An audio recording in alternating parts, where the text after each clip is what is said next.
An everyday scene that would have been unthinkable just 4 months ago under the Islamist militant sect MUJAO. And certainly not here. MUJAO anointed this Sharia square. It's where they whipped people and cut off hands.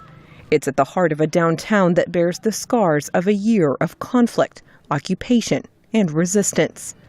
Youth leader Ibrahim Maiga says this is where protesters marched against a Tuareg separatist group, the MNLA, on June 26th, after the group's fighters killed a local teacher.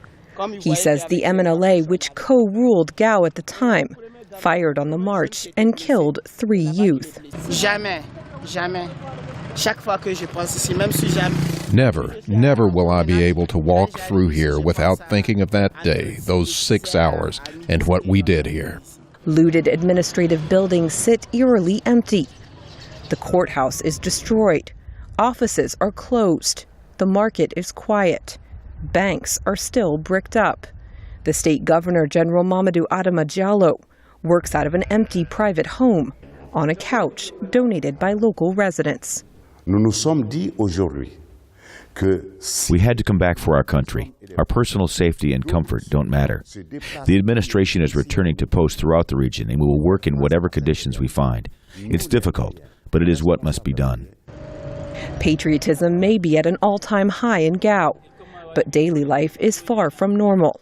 Jihadists could attack. A citizens' medical committee continues to run the hospital, as it did under occupation. Residents get about 30 hours of electricity a week, thanks to the Red Cross. Food prices have climbed since the Algerian border closed in January, at the start of the French-led military intervention. We want Gao to go back to how it was before the problems. We want it to develop. We are hungry and tired. Hadijata is part of a street cleaning group created under occupation by a regional advisory committee of imams and civil society leaders that mediated between residents and the armed groups.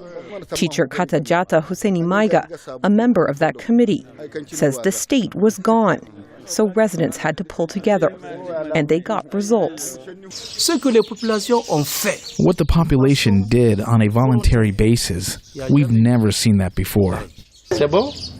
That solidarity remains, he says, and they will need it and the state administration to put the city back together again. Ann Look, VOA News, Gao, Mali.